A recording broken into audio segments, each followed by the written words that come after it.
Bonjour, je suis Katisha et voici un extrait de mon prochain cours vidéo. Donc j'ai reporté la partie que je vais crocheter ici et on va faire déjà les petits calculs pour savoir exactement comment je vais m'y prendre. Donc on va tout simplement commencer déjà par le nombre. Je vais le crocheter de bas en haut. Donc le nombre de mailles que je vais monter. Donc la largeur, ici tout en bas, on voit qu'il y a 24 mailles. On la réduit ici de, comme indiqué de ce côté sur l'autre dos, de 6 mailles. Donc ça me fait 24 moins 6, ça me fait 18 mailles. Ensuite, on va calculer la largeur là où c'est le plus large.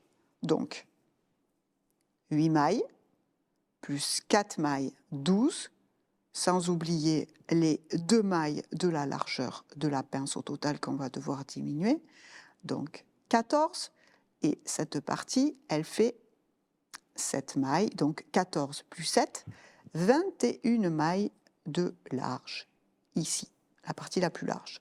Donc ici, je sais que je vais devoir augmenter de 3 mailles. Donc je vais faire, comme c'est assez recourbé, je vais faire vraiment sur les 3 derniers rangs. Donc, cette hauteur de rang et cette hauteur de rang dont on va avoir besoin. Donc, on va dire que je commence l'échantillon à ce niveau-là. Donc, ici, on avait 11 rangs par rapport aux 25 sur cette hauteur-là. Donc, je fais 25 moins 11. Ça me fait 14 rangs au total.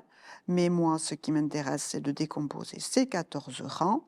Donc, ici, on a 5 rangs à partir du début de l'épaule.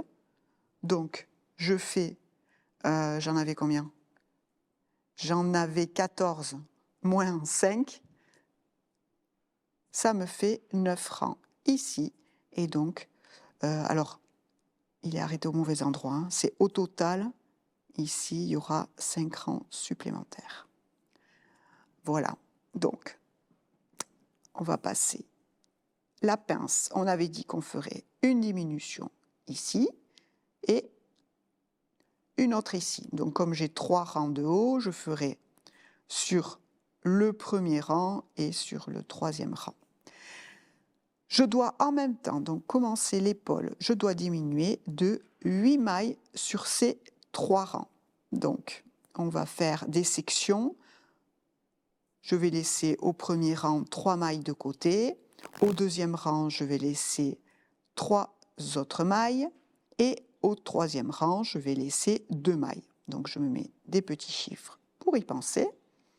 Ici, en continuant l'épaule, je vais devoir diminuer donc de 4 mailles supplémentaires. Et il me reste, vous voyez, en fait, là j'ai fait 3 rangs. Au total, ça fait 5 rangs. Donc, il me reste à partir d'ici 2 rangs à faire. Donc, ces 4 mailles, je vais les dispatcher en 2 mailles sur le premier rang qui me reste à faire et 2 autres mailles sur le deuxième rang qui me reste à faire. Sachant que à partir du rang 3 ici, donc le troisième à partir de cette ligne bleue, hop, de l'autre côté, il va falloir que je me préoccupe de l'encolure. Donc l'encolure, il faut que je diminue 7 mailles sur 2. Moi, je laisserai 4, mais même j'ai envie de dire 5 mailles, parce que les encolures quand même c'est droit hein, dans le dos.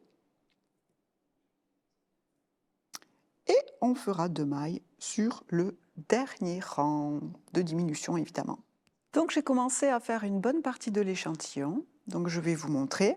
Alors évidemment j'ai repris la laine et le crochet avec lequel j'avais fait mon échantillon hein, pour que les calculs soient valables. Donc là j'ai fait les 9 premiers rangs avec, vous voyez, sur le côté, j'ai réaugmenté pour passer de 18 mailles à 21 mailles. Voilà. Donc, maintenant, on commence les diminutions de l'épaule. Si cet extrait vous a plu, retrouvez l'intégralité du cours sur artesane.com.